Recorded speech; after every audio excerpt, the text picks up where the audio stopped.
Friends అందరికీ నమస్తే. Welcome to my channel. మనం 5th జాన్ జరిగినటువంటి టెట్ సోషల్ స్టడీస్ పేపర్లో ఉన్నాం. సో ఇప్పటిదాకా ఇంతకు ముందు వరకు మనం యుఎన్ఓ గురించి డిస్కస్ చేసాం. మన previous question about UNO and now our question is related to economics. Friends మీరు చూసుంటారు, డిమాండ్ డిపాజిట్స్ అనేటటువంటి క్వశ్చన్ ఫస్ట్ సెషన్లో వచ్చింది, 2 జనవరి సెకండ్ సెషన్లో వచ్చింది, 5th జనవరి మళ్ళీ ఇప్పుడు వచ్చింది. అంటే ప్రతి పేపర్లో క్వశ్చన్ ఉంటుంది. డిమాండ్ డిపాజిట్స్ అనేది ప్రతి పేపర్లో క్వశ్చన్ ఉంది. సో సింపుల్గా మీరు డిమాండ్ డిపాజిట్స్ అంటే ఒకటే అర్థం చేసుకోండి. So when we demand bank must give. మనం డిమాండ్ చేసినప్పుడు బ్యాంక్ ఇవ్వాలి. బ్యాంక్లో మనం మన డబ్బులు డిపాజిట్ చేసాం. We were deposited our amount in the bank. So bank has the responsibility to give our amount back whenever we require. మనకి అవసరం ఉన్నప్పుడు బ్యాంక్ ఇవ్వాలి. Okay, in case the bank has a holiday, ఒకవేళ బ్యాంక్కి holiday ఉంటే Saturday కానీ Sunday కానీ public holiday ఉంటే then also the bank has no they need to be give deposits to us, or deposits to us. అంటే holiday ఉన్నప్పుడు కూడా మన డబ్బులు మనకి తీసుకునేటటువంటి విధంగా బ్యాంక్ మనకి ఏర్పాట్లు చేయాలి. సార్ బ్యాంక్ హాలిడే ఉన్నప్పుడు ఎప్పుడు ఎలా తీసుకోవచ్చు?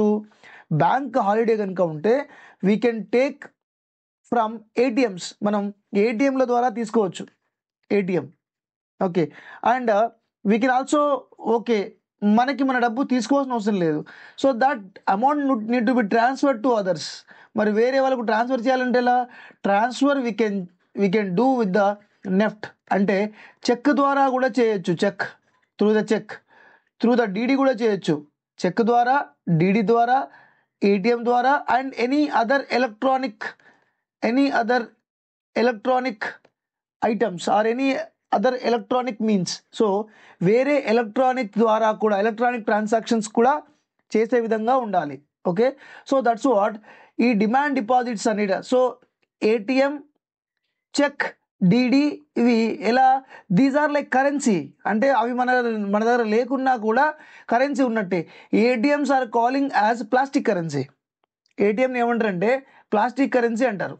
సో ఒకసారి ఎలిమినేషన్ మెథడ్లో కనుక చూసుకుందాం. ఇది once let us see the elimination method.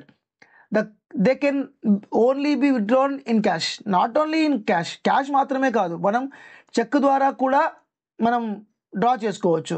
DD ద్వారా వేరే వాళ్ళకి ఇచ్చి డీడీ ద్వారా కూడా డ్రా చేసుకోవచ్చు. Okay, they function as currency notes. Yes, cheque, DD, ATMs are function as currency notes. They require a notice period of withdrawal cash. అసలు మన డబ్బులు మనం తీసుకోవడానికి ఎటువంటి నోటీస్ అవసరం లేదు, నోటీస్ పీరియడ్ అవసరం లేదు. They are not accepted for payments. No, they have to be accept. So దీనిలో కరెక్ట్ ఏంటంటే ఇది గుర్తుపెట్టుకోండి ఒకసారి. What is called as plastic currency అంటే debit cards are calling as plastic currency. గుర్తుపెట్టుకోండి. Next, in the following way the banks manage to operate with small amount of cash only. ఇది కూడా previous question, ఇది కూడా ఇంతకుముందు question వచ్చింది, మనం చెప్పాము. సో బ్యాంక్ ప్రైమరీగా ఏ ఫార్ములా మీద పనిచేస్తుంది అంటే not all the depositors withdraw money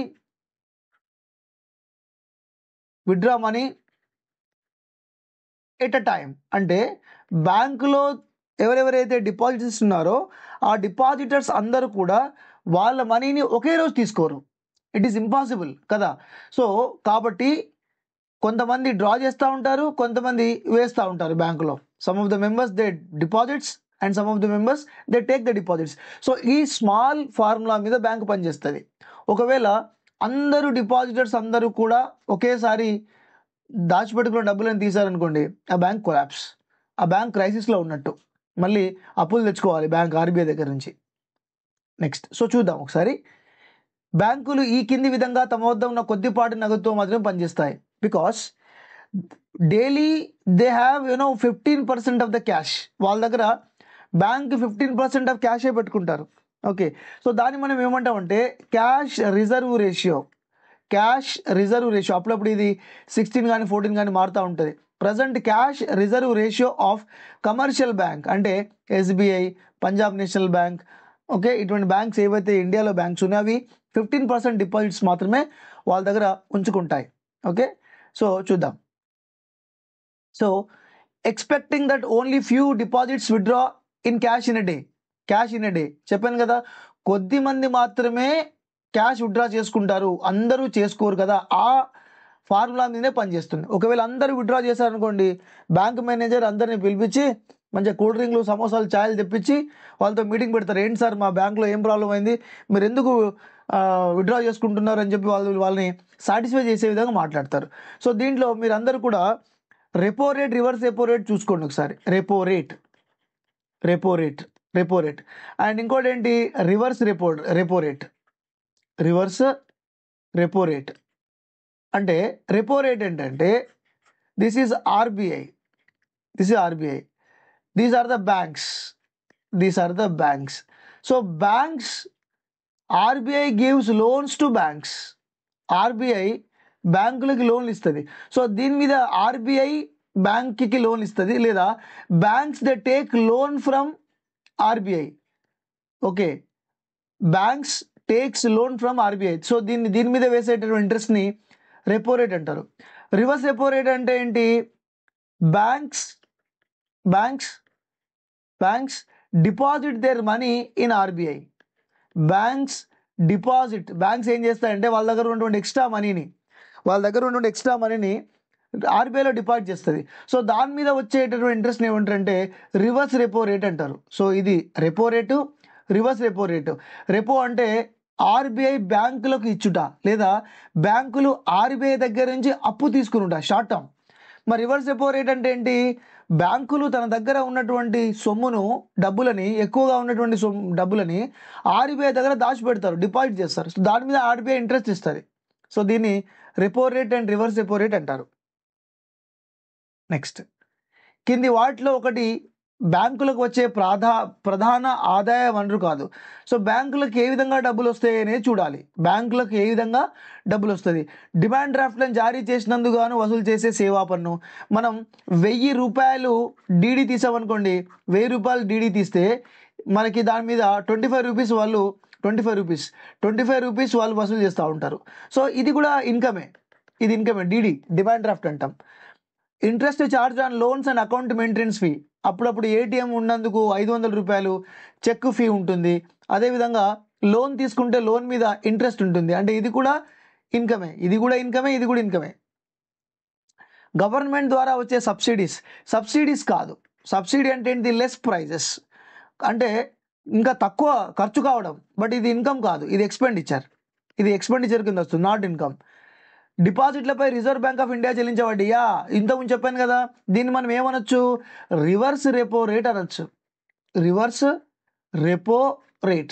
దీన్ని రివర్స్ రెపో రేట్ అంటాం. The interest paid by reserve bank of India for the deposits. అంటే బ్యాంకులు తన దగ్గర ఉన్నటువంటి డబ్బులను ఆర్బీఐలో డిపాజిట్ చేస్తే వాటి మీద వచ్చేటటువంటి వడ్డీ, దాన్ని రివర్స్ రెపో రేట్ అంటాం. Next, price index. ప్రతి పేపర్లో ప్రైస్ ఇండెక్స్ క్వశ్చన్ వచ్చింది, ప్రతి పేపర్లో.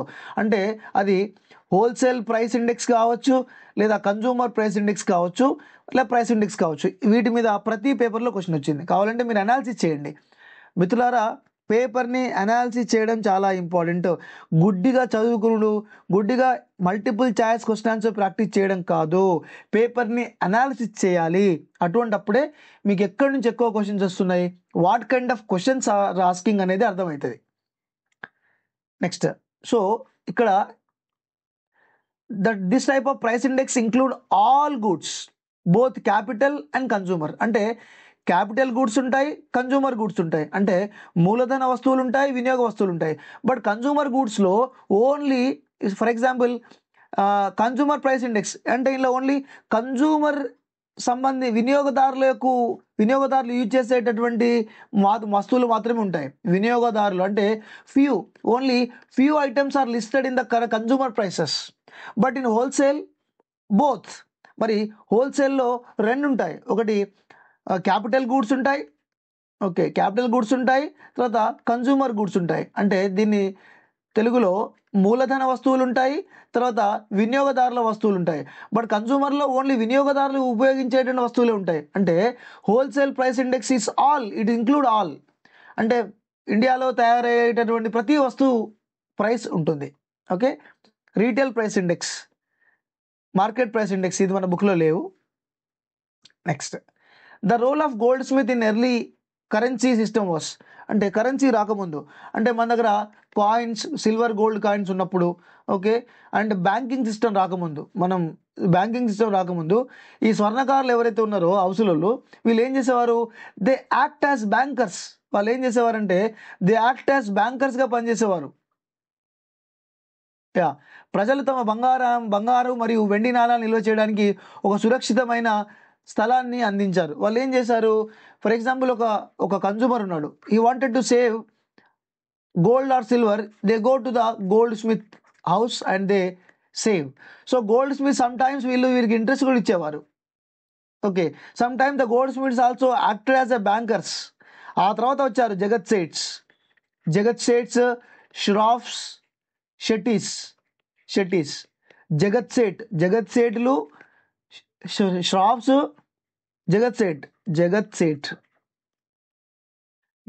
సేట్, ష్రాఫ్, తర్వాత షెట్టి వీళ్ళు బ్యాంకర్గా పనిచేశారు. వాళ్ళకంటే ముందు ఈ బంగారాన్ని, సిల్వర్ని డిపాజిట్ చేయడానికి గోల్డ్ స్మిత్ దగ్గరికి వెళ్ళేవారు. అంటే బ్యాంకర్గానే చెప్పుకోవచ్చు. ఎందుకంటే మనం బ్యాంకులో లాకర్లో ఎలాగైతే వేస్తామో అక్కడ కూడా ఆయన దగ్గర సేఫ్గా ఉంటుందని చెప్పి అలా వేసేవారు అనమాట.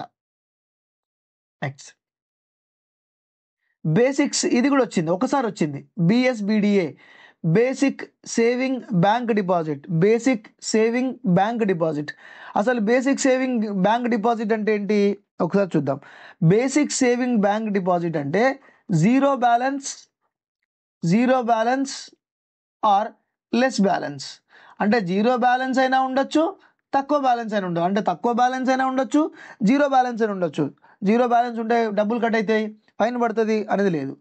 ఈ BSBDA అకౌంట్ ఓపెన్ చేయడానికి నో ఏజ్ అవసరం లేదు, ఇన్కమ్ అవసరం లేదు.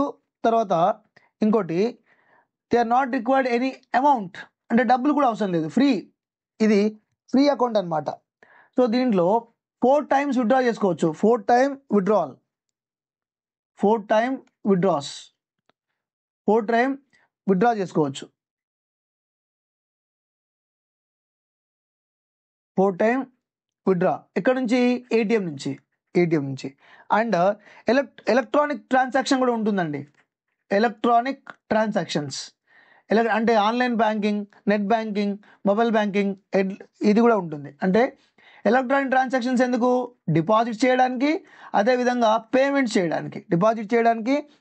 చేయడానికి. అంటే మనం ఎలక్ట్రానిక్తో కాకుండా we can use checks and also DD కూడా చేయొచ్చు. సో ఇక్కడ ఉంది చూడండి, ఏ మ్యాక్సిమం 4 withdrawals ఆర్ అలౌడ్. ఇక్కడ ఉంది ఏటీఎం ద్వారా 4 withdrawal అలౌడ్, ఇదే కరెక్ట్. ఓన్లీ 2 withdrawal కాదు, 10 withdrawal కాదు, అన్లిమిటెడ్ withdrawal ఒకటే ఇచ్చారు చూడండి. సో సింపుల్గా ఆన్సర్ చేయొచ్చు. ఇది 4 withdrawal మాత్రమే చేయొచ్చు, అది కూడా ఏటీఎం ద్వారా. నెక్స్ట్ క్వశ్చన్, ఇది మళ్ళీ రిపీటెడ్ క్వశ్చన్, మళ్ళీ ఒకసారి వచ్చింది. In the production process one among the following does not come under physical capital. ఉత్పత్తి ప్రక్రియలో కింది వాటిలో ఒకటి భౌతిక మూలధనం కాదు. So what are the factors of production? ఉత్పత్తి కారకాలు ఏవి? ఉత్పత్తి కారకాలు మనకి ల్యాండ్, లేబర్, క్యాపిటల్ రెండు రకాలు. ఒకటి ఫిజికల్ క్యాపిటల్, ఇంకోటి వర్కింగ్ క్యాపిటల్. ఈ వర్కింగ్ క్యాపిటల్ని మళ్ళీ ఏమంటాం, మనీ క్యాపిటల్ అంటాం. తర్వాత ఇంకోటి ఏంటిది, ఆర్గనైజేషన్. ఫిజికల్ క్యాపిటల్ని భౌతిక పెట్టుబడి అంటాం. ఈ మనీ క్యాపిటల్ని మూలధన పెట్టుబడి అంటాం. సో ఒకసారి ఉత్పత్తి ప్రక్రియలో కింది వాటిలో భౌతిక మూలధనం కిందికి రాదు.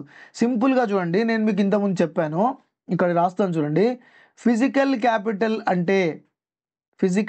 క్యాపిటల్ అంటే దాంట్లో టూల్స్,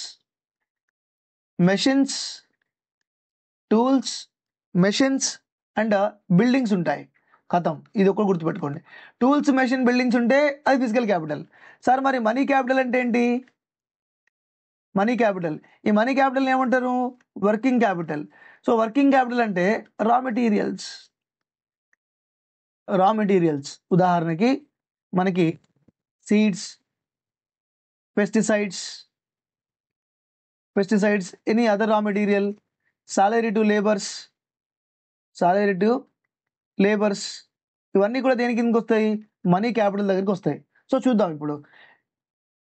భౌతిక మూలధనం కాదు, simple tools like farm plough. ఇంతకుముందు మనం భౌతిక మూలధనం కాదు అన్నారు. సో ఇది భౌతిక మూలధనమే. ఇంతకుముందు ఏం చెప్పాను? టూల్స్ అని చెప్పాను. ప్లవ్ అనేది టూల్. సో ఇది మూలధనమే. ఇంకోటి ఇంతకుముందు చెప్పాను మెషిన్స్ అని చెప్పాను. మెషిన్స్ మూలధనమే. బిల్డింగ్స్ అని చెప్పాను. బిల్డింగ్స్ చూడండి, ఇక్కడ బిల్డింగ్ అని చెప్పాను. టూల్స్, మెషిన్స్, బిల్డింగ్స్ ఇవన్నీ కూడా భౌతిక పెట్టుబడి. సో ఇవన్నీ ఎక్కడెక్కడ మెషిన్ ఉంది, బిల్డింగ్ ఉంది, టూల్ ఉంది. ఇక్కడ చూడండి, the yarn used by the weavers. But yarn అనేది ఏంటిది? నేతకారులు ఉపయోగించేటటువంటి నూలు అనేటటువంటిది రా మెటీరియల్. ఇది రా మెటీరియల్ కదండి, ఇది ముడిసరుకు కదా, రా మెటీరియల్. సో ముడిసరుకు అనేటటువంటిది మనీ క్యాపిటల్లో వస్తుంది. Next, which of the following statement best describe the fertility rate? చాలా ఇంపార్టెంట్. అసలు ఫెర్టిలిటీ రేట్ అంటే ఏంటి? ఇక్కడ ఇచ్చారు ఆన్సర్ చూడండి. The average number of children that are born to a woman over her lifetime. అంటే ఒక స్త్రీ తన జీవితకాలంలో తన జీవితకాలంలో ఇచ్చేటటువంటి పిల్లల సంఖ్య, ఒక స్త్రీ ఆమె జీవితకాలంలో జన్మించిన పిల్లల సగటు సంఖ్య, యావరేజ్. అంటే ఒక స్త్రీ తన ప్యూబర్టీ ఏజ్ నుంచి మోనోపాజ్ ఏజ్ వరకు, తను చనిపోయేంత వరకు ఎంతమంది పిల్లల్ని యావరేజ్గా కంటది అనేది ఈ యొక్క క్వశ్చన్కు అర్థం. సో ఒకప్పుడు ఒక ఫ్యామిలీలో 9 మెంబర్స్, 10 మెంబర్స్, 8 మెంబర్స్, 5 మెంబర్స్ ఉండేవారు. బట్ ఇప్పుడు చాలా తక్కువ, ఒక్కరు లేదా ఇద్దరు, మహా అయితే ముగ్గురు. సో ఒకసారి మనం ఈ ఫెర్టిలిటీ రేట్ గురించి చూద్దాం. ఫెర్టిలిటీ రేట్ అంటే సంతానోత్పత్తి రేటు, ఫెర్టిలిటీ రేటు మనం 1961లో చూసుకుంటే, 1961లో India fertility rate 5.9. India fertility rate in 1961 5.9. అంటే 5 నుంచి 6 ఒక ఫ్యామిలీలో కనీసంగా పుట్టేవారు. బట్ ఇప్పుడు ప్రజెంట్ ఫెర్టిలిటీ రేటు తగ్గిందా, పెరిగిందా? It is decrease. ఎంత అయింది? ఇండియా ఫెర్టిలిటీ రేట్ 2.7, ఇద్దరు లేదా ముగ్గురు. మరి మన TS and AP, TGR AP ఎంత అంటే 1.9, ఒక్కరు లేదా ఇద్దరు, మా అయితే యావరేజ్గా ఇద్దరు. అంటే 1.9 అంటే యావరేజ్గా ఒక ఫ్యామిలీలో ఒక స్త్రీ మన తెలంగాణ, ఆంధ్రప్రదేశ్లో ఇద్దరికి జన్మనిస్తుంది. ఓకే, సో ఇది ఫెర్టిలిటీ రేట్. సో ఇది చాలా ఇంపార్టెంట్, 10th క్లాస్ నుంచి వచ్చిన క్వశ్చన్ ఇది. నెక్స్ట్, రాయితీలు అంటే సబ్సిడీ అంటే ఏంటిది? తక్కువ చేయడం, రేటు తక్కువ చేయడం. ఉదాహరణకి గవర్నమెంట్ ప్రధానమంత్రి రోజ్గార్ యోజన, ప్రధానమంత్రి కొన్ని యోజనస్ ఉన్నాయి, స్కీమ్స్ ఉన్నాయి. సో దాంట్లో ఉదాహరణకి రాజీవ్ యువ వికాసం ఉంటుంది కదా. అంటే ఉదాహరణకి ఒక 10 లక్షల ట్రాక్టర్ ఉందనుకోండి, ఆ ట్రాక్టర్ని గవర్నమెంట్ సబ్సిడీకి 8 లక్షలకే ఇస్తుంది. అంటే 2 lakhs ఎవరు? గవర్నమెంట్ కడుతుంది. సబ్సిడీ అంటే తక్కువ రేటు, సబ్సిడీ అంటే decreasing of the price. So కొన్ని ముఖ్యమైన వస్తువుల ధరలను తక్కువగా ఉంచడానికి, వాటి ధరను తగ్గించడానికి ప్రభుత్వం చెల్లించే మొత్తం. So the amount paid by the government to reduce the cost of certain important goods to keep there price లో. అంటే ఇక్కడ ఈ 2 లక్షలు గవర్నమెంట్ కడుతుంది బ్యాంకుకి. ఓకే, బ్యాంకు లోన్ ద్వారా 8 లక్షలు మాత్రం లోన్ తీసుకున్నటువంటి క్యాండిడేట్ కట్టుకోవాలి. ఈ 2 lakhs గవర్నమెంట్ సబ్సిడీ ఇచ్చింది కాబట్టి గవర్నమెంట్ బ్యాంకుకి కడుతుంది. ఇక్కడ తీసుకున్నటువంటి కన్జ్యూమర్కి 2 లక్షలు తక్కువ. ఒక్కోసారి ఇది కాస్త 5 lakhs సబ్సిడీ కూడా వస్తుంది. 5 lakhs సబ్సిడీ అంటే 50%. నెక్స్ట్, ట్యాక్స్ గురించి క్వశ్చన్ వచ్చిందండి. The government employee paid some of 4 lakhs as a tax to the government based on his salary. The type of tax paid by the employee is 4 లక్షలు tax కట్టినట. మరి ఏ tax ఇది? Income tax. So tax గురించి ప్రతి పేపర్లో question వచ్చింది. Every పేపర్లో tax గురించి question వచ్చింది. నేను మళ్ళీ చెప్తున్నాను, చాలా జాగ్రత్తగా వినండి. ట్యాక్స్లు 2 రకాలు. ఒకటి డైరెక్ట్ ట్యాక్స్, ఇంకోటి ఇండైరెక్ట్ ట్యాక్స్. ప్రత్యక్షంగా చెల్లించేటటువంటివి అండ్ పరోక్షంగా చెల్లించేటటువంటివి.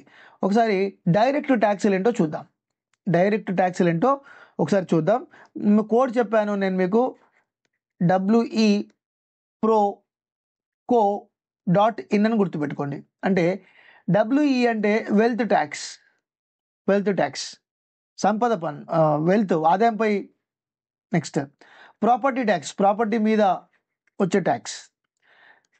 కో అంటే కార్పొరేట్ ట్యాక్స్, ఇన్ అంటే ఇన్కమ్ ట్యాక్స్.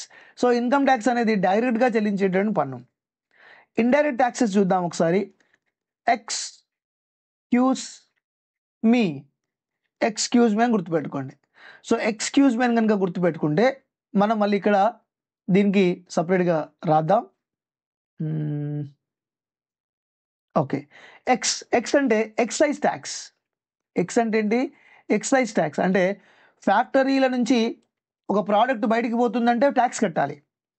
ఫ్యాక్టరీల నుంచి ప్రోడక్ట్ బయటకు పోతుందంటే ఏం ట్యాక్స్ కట్టాలి? Excise tax. Next custom tax, ఇది ఎయిర్పోర్ట్లలో, తర్వాత మనకి నేవీ ఆఫీసర్స్ పోర్ట్లలో కట్టాలి.